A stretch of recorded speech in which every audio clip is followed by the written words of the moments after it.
Boa noite, a graça e paz do Senhor Jesus Cristo. Amém? Glória a Deus. Vamos continuando aqui as nossas aulas aqui do Tadel.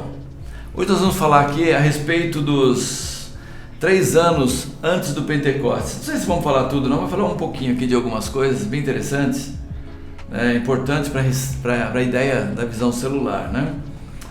E uma coisa que a gente tem que pensar e perguntar, se esses 3 anos antes, do Pentecostes foram anos essenciais ou foram anos, na verdade, acidentais, né? Que relação existe entre aqueles 3 anos e a explosão que houve após o Pentecostes? E a outra pergunta que fica é: será que uma igreja que cresce e se multiplica, ela surge aí de uma hora para outra? Então vamos ver aqui. O Pentecostes não foi um evento isolado. Os 3 anos anteriores foram vitais para o que haveria de acontecer depois do Pentecostes.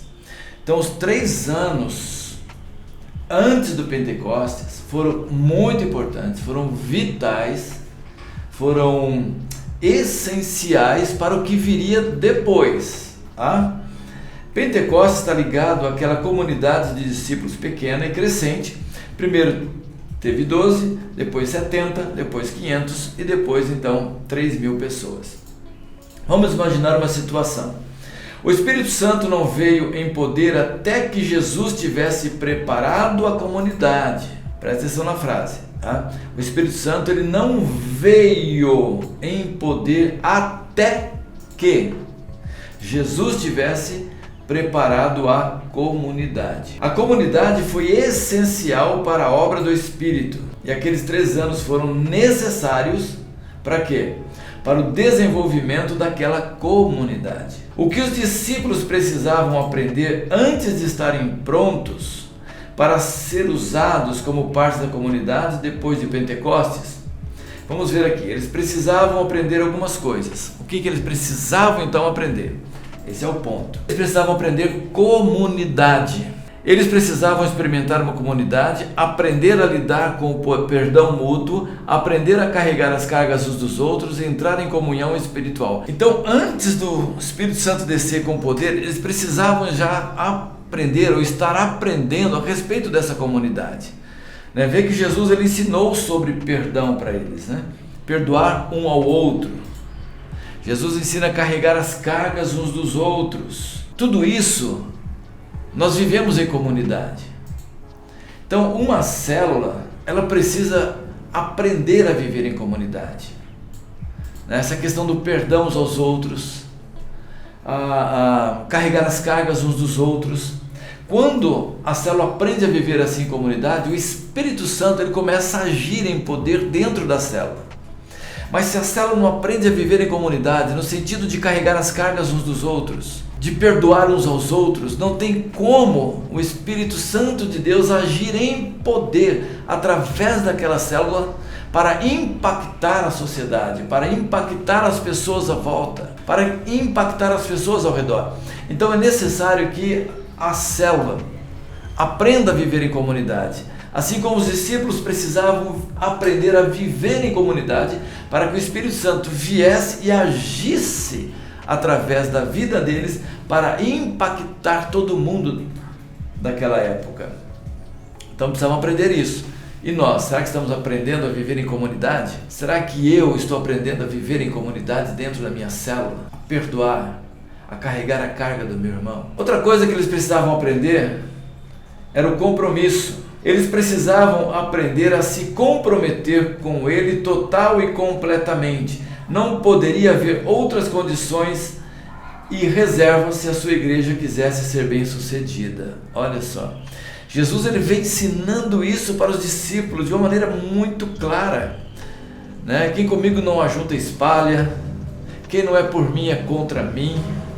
Quem vem comigo, é o seguinte, tem que aprender a deixar pai e mãe, fazer a minha vontade. Jesus ele coloca um nível de exigência muito alta para os discípulos. Ele começa a mostrar que para estar com Ele, para fazer a vontade dEle, é preciso aprender o compromisso. antes do Pentecostes, eles já precisavam entender essa questão do compromisso, para que a igreja, na verdade, do Senhor pudesse ser bem sucedida. Irmãos, e uma igreja que quer ser bem sucedida, uma célula que quer ser bem sucedida, um ministério que quer ser bem sucedido, tem que ter um compromisso assim muito grande com o Senhor. É se comprometer completamente com o Senhor, se comprometer completamente com Deus. Se não houver o comprometimento com o Senhor, as coisas não acontecem. Jesus sabia disso. Por isso ele colocou um nível de exigência lá em cima. Bom, hoje a gente vive aí um evangelho onde o nível de exigência é muito pequeno, né? É uma coisa, quase light, né? Vemos na época de tudo é light, né? Tudo é diet. É um compromisso light com o Senhor Jesus Cristo. Tem muito esse negócio de pagar o preço. Mas quando Jesus chamou a sua igreja, chamou os seus discípulos, eles já sabiam que ali eles tinham que estar dispostos a dar a vida pelo Senhor. E dar a vida literalmente. Era um compromisso completo, total e irrestrito. Tudo pertencia ao Senhor. Não tinha meio termo. Ah, dá, não dá, quero, não quero.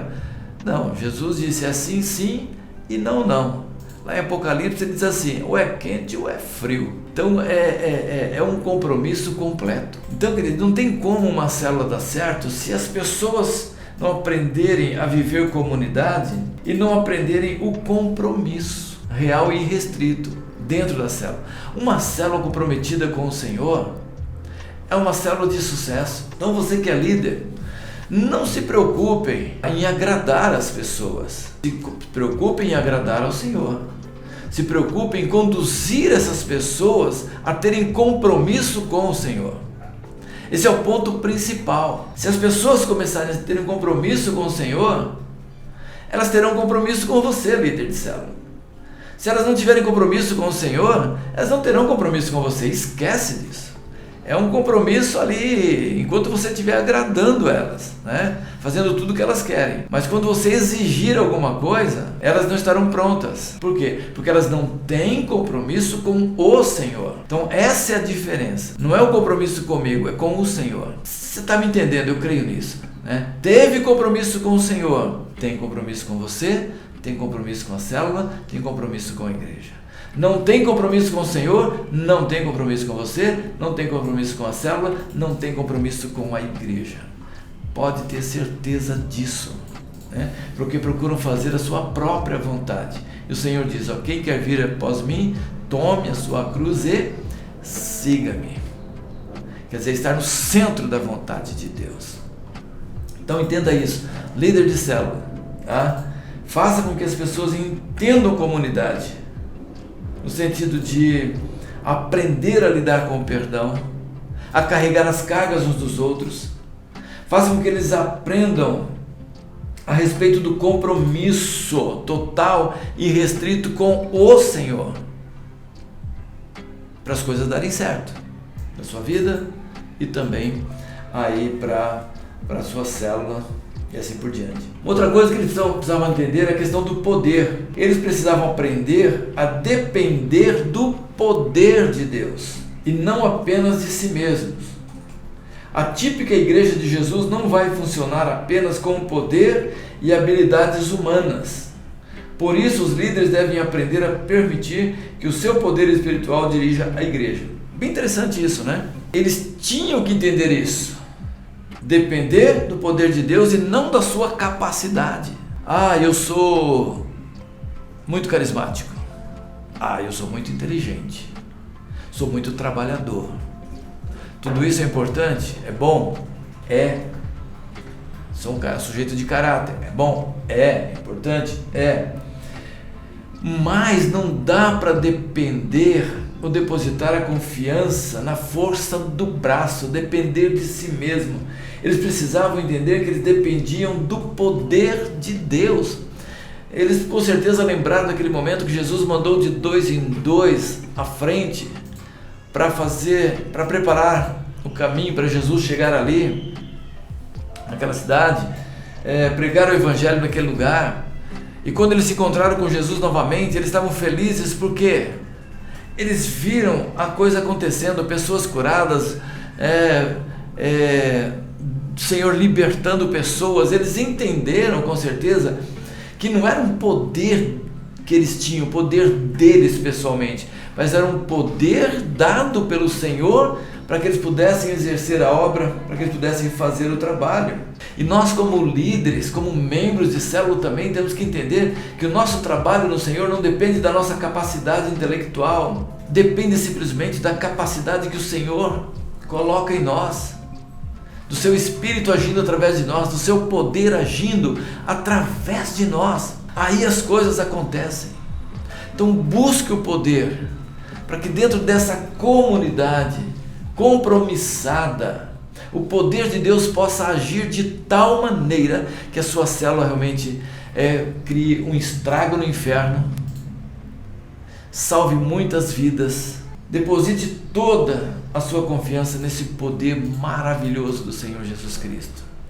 Esse poder está disponível para você. O Espírito Santo está disponível para agir através da sua vida.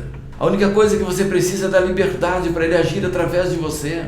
Não creia que você é o cara. Não acredite quando as pessoas dizem: olha, você é bom.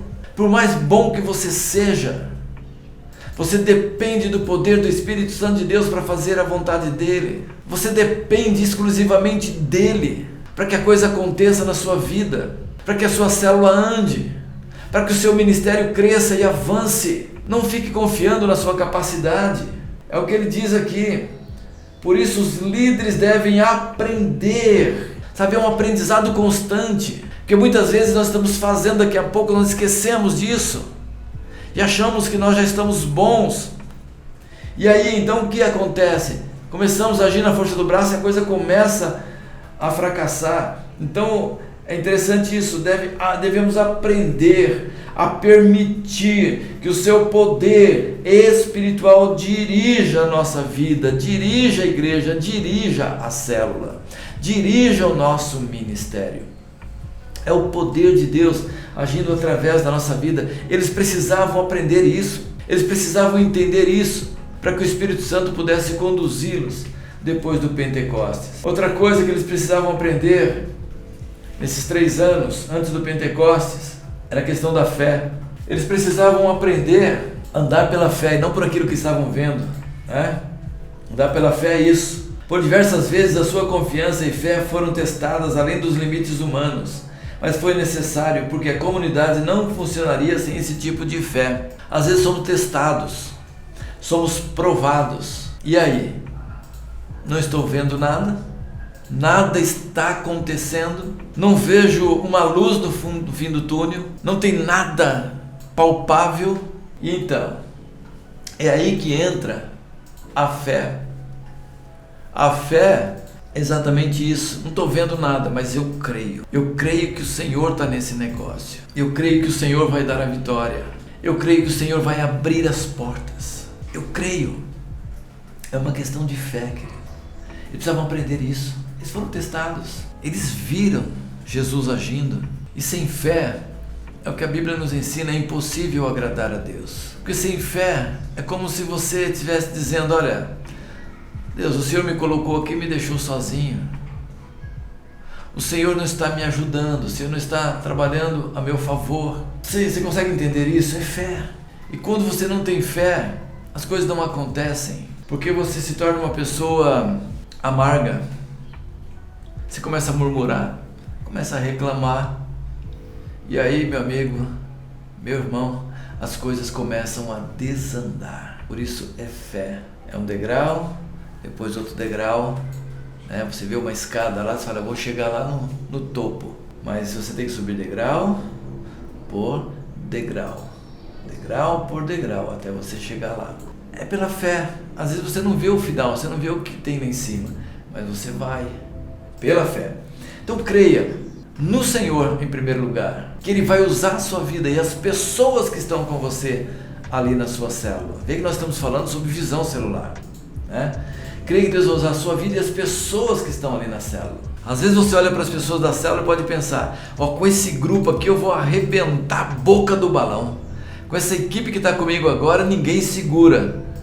Mas aí você deposita confiança nas pessoas e o que acontece? A sua célula fracassa. Às vezes você olha para a sua célula e fala assim, essa célula aqui não vai chegar a lugar nenhum. Aí você fala, vou ter que orar, vou ter que buscar o Senhor, vou confiar em Deus, vou buscar, vou clamar, vou confiar no Senhor, vou ministrar fé no coração deles. O que acontece? A sua célula multiplica, ela cresce, ela avança. Por quê? É uma questão de fé, é uma questão de crer de verdade, né? E os discípulos precisavam aprender essa questão da fé. Porque se eles fossem observar, ó, Jesus partiu, Jesus foi, deixou o Espírito Santo, mas eles não estavam vendo o Espírito Santo, eles tinham que crer que Jesus estava presente na vida deles e que Jesus agiria através da vida deles. Amém? Outra coisa que eles precisavam aprender também era a questão da presença viva de Cristo neles. Eles precisavam aprender a respeito da presença viva de Cristo, mesmo depois de ele já não estar com eles fisicamente. Jesus não estava mais fisicamente. Então eles tinham que aprender isso. Jesus foi ensinando isso para eles no meio do caminho. Olha, vai chegar um dia que eu vou ser preso, vou morrer, terceiro dia vou ressuscitar, eu vou subir, preparar lugar para vocês estarem comigo lá no futuro, porém eu não deixarei vocês sozinhos. O Espírito Santo virá e habitará na vida de vocês. Eu não os deixarei órfãos. Estarei com vocês todos os dias até a consumação do século. Eles precisavam entender isso. Eles precisavam aprender isso. Que não estavam sozinhos. Fisicamente Jesus não estava, mas ele estava em espírito, habitando neles e com eles, para que eles pudessem fazer a obra do Senhor. Nós, querido, temos que entender, nós não estamos sozinhos na célula. Você não está isolado na célula. Você tem o Senhor Jesus com você. Você tem o Espírito Santo habitando na sua vida, te capacitando para fazer com que as coisas aconteçam. Amém? Visão. Eles precisavam entender a visão do reino espiritual de Deus sobre a terra e aprender que essa visão não era política e nem física. Eles tinham uma visão. A visão era implantar o reino de Deus na terra. Quando Jesus veio, eles acharam que Jesus ele ia libertar o povo de Israel de uma maneira política. Não, de uma outra forma, tá? Era uma visão espiritual, não era uma visão física, tá? Nós temos que entender isso, é uma visão espiritual. Eu estou aqui para alcançar pessoas, alcançar vidas e conduzir essas pessoas para a glória do Senhor. Nós que estamos aqui na terra, muitas vezes nós brigamos até por causa de política, né? E claro que faz parte, mas temos que entender que quem realmente faz a diferença é o Senhor Jesus. Quem faz a diferença é o Espírito Santo de Deus na terra. Se a igreja realmente ganhar as pessoas para Jesus e conduzi-las a viver os princípios da palavra de Deus, as coisas mudam, as coisas acontecem, porque não é na força física e nem na força do braço, é o poder do Espírito Santo agindo nessa terra, na nossa vida e através da nossa vida. Eles precisavam aprender também sobre unidade. Eles precisavam experimentar o significado da unidade espiritual em Cristo. Essa unidade não devia estar baseada em crenças ou práticas comuns, mas em um Senhor comum. Eu gosto disso aqui, nessa questão quando fala da unidade. Porque a unidade ela existe não é porque as pessoas fazem a minha vontade. A unidade existe porque juntos nós fazemos a vontade do Senhor Jesus. É ali que se converge todas as vontades, todos os pensamentos, todos os propósitos, porque não são os nossos propósitos, mas o propósito do Senhor, o propósito do Senhor Jesus. Ali está a unidade. Eu gosto disso por quê? Porque todas as pessoas, elas têm vontade, elas pensam, é claro, e um pensa muitas vezes diferente do outro. Um tem um propósito, o outro tem outro propósito, Um tem uma vontade, outro tem uma vontade. Imagina isso na célula. Uma célula com 10, 12, 15 pessoas. Todos ali têm uma vontade, têm um desejo, têm um pensamento, têm algum propósito. Mas existe o propósito do Senhor Jesus. O que Ele quer para essa célula? O que Ele quer para esse ministério? O que Ele quer para essa igreja? Então, todos que estão ali na célula precisam seguir a orientação de Jesus. Aí onde entra o morrer o eu, né? Morrer o ego, morrer a vontade, para que haja unidade. Porque enquanto nós queremos fazer a nossa vontade ali, a nossa vontade pessoal, nunca haverá unidade. Jamais haverá unidade. Estou dizendo a unidade verdadeira, né? Essa unidade que o Senhor deseja, porque tudo tem que convergir nele e para Ele. Então ele diz assim, eles precisavam experimentar o significado da unidade espiritual em Cristo. Essa unidade não devia estar baseada em crenças, o que eu creio, o que você crê, o que o outro crê, também em práticas comuns, mas em um Senhor comum. Nós temos um Senhor e nós obedecemos e seguimos esse Senhor, fazemos a vontade dele. Aí então cria essa unidade. Precisavam também nesse tempo, antes do Pentecostes, 3 anos, aprender o espírito de servo. Eles precisavam aprender a ser servos e a lavar os pés uns dos outros. Essa foi a última lição ensinada por Jesus a seus discípulos no cenáculo. Os líderes somente vão aprender essa lição enquanto o movimento ainda for simples e pequeno. Jesus ensina essas mesmas lições essenciais em nossos dias, se estivermos dispostos a andar com Ele pelos seus estágios iniciais de crescimento. Eles precisavam aprender a ser servos. Eu e você precisamos aprender isso, a servir, a lavar os pés uns dos outros. Essa foi a última lição, porque é verdade, a gente gosta muito de ser servido, né? Mas Jesus falou assim, ó, tem que aprender a servir. Aprenda a servir. Aí você vai viver a verdadeira comunidade e vai fazer verdadeiramente a vontade de Deus. Amém? Mas vamos lá então. Será que deveríamos então negligenciar os estágios iniciais, quer dizer, o que houve antes do Pentecostes, pelos quais Cristo nos ensina a ser sua comunidade especial? Jesus, ele vive em sua igreja. Agora, a igreja não é uma organização humana que assinou o contrato de manter viva a memória de um grande homem, Jesus Cristo.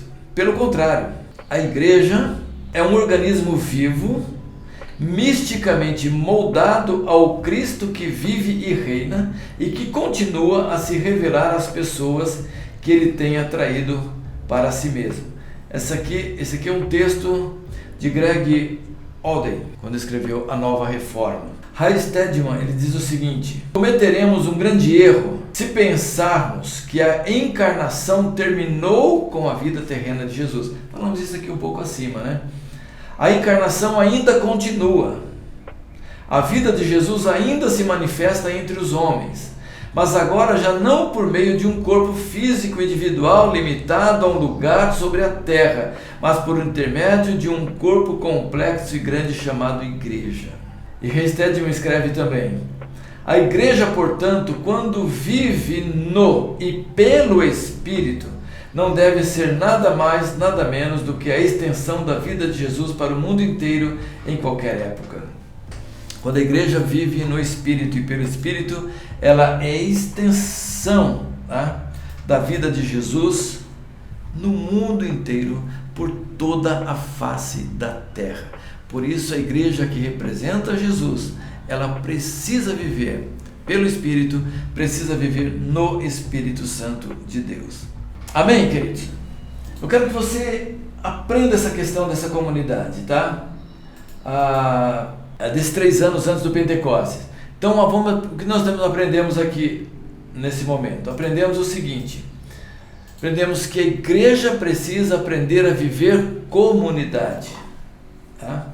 Comunidade. A célula precisa viver comunidade.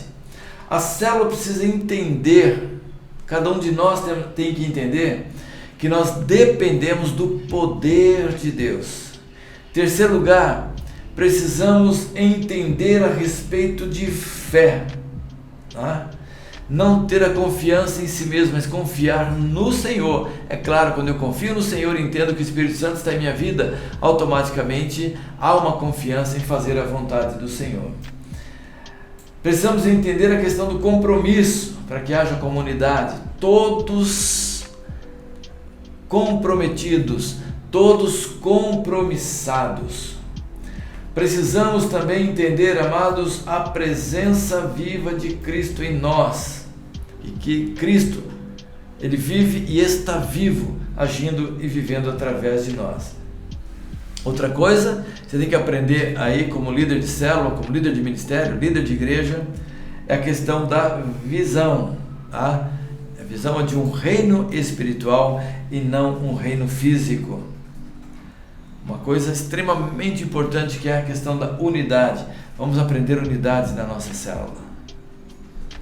Um só, com um só propósito. Quando somos unidos, podemos atingir qualquer coisa. E também ter em nós o espírito de servo. Isso nós precisamos entender. Amém? Eu quero estar orando por isso. Também desafiar você, se puder estar nas nossas reuniões de oração nas quartas-feiras, intercessão, na verdade, interceder pelas células, interceder pelos irmãos, interceder pela sua vida, pela sua família. Esteja lá na quarta-feira para esse tempo de intercessão, muito importante, uma bênção. Quero louvar a Deus pela sua vida também, porque você tem entendido esse compromisso com o reino de Deus, tem entendido os princípios da palavra de Deus para a sua vida e tem sido fiel ao Senhor também, investindo na igreja, investindo no reino de Deus, na obra, no trabalho, entregando ao Senhor também o seu dízimo, entregando a sua oferta, sabendo que Deus está abrindo as janelas dos céus e derramando bênçãos sem medidas sobre a sua vida. Não permita que o devorador venha destruir a sua vida, a sua família, suas finanças, né? Dando brecha para ele. Então continue sendo fiel e tenha certeza que Deus, que não é homem para mentir, Ele continuará cada vez mais fiel na sua vida. Amém? Deus abençoe. Quero orar com você nesse momento, então. Feche seus olhos. Pai querido, eu quero te louvar, a Deus, porque o Senhor nos ensinou, Pai querido, que precisamos, ó Pai, antes do Pentecostes, antes de fazer com que o Espírito Santo de Deus possa agir de maneira total, completa e restrita através das nossas vidas, nós precisamos aprender a viver comunidade. Por isso ajuda-nos, ó Deus amado, a colocar esses princípios de hoje na nossa vida, para que o nome do Senhor seja exaltado e glorificado e o teu propósito seja cumprido aqui na terra. Pai querido, abençoa cada irmão, cada irmã, Pai querido, que a tua boa mão esteja sobre eles, ó Pai amado, para que tenham, meu Deus, uma vida vitoriosa em Cristo Jesus. Amém e amém. Glória a Deus. Deus abençoe, amados. Glória a Deus. Amém.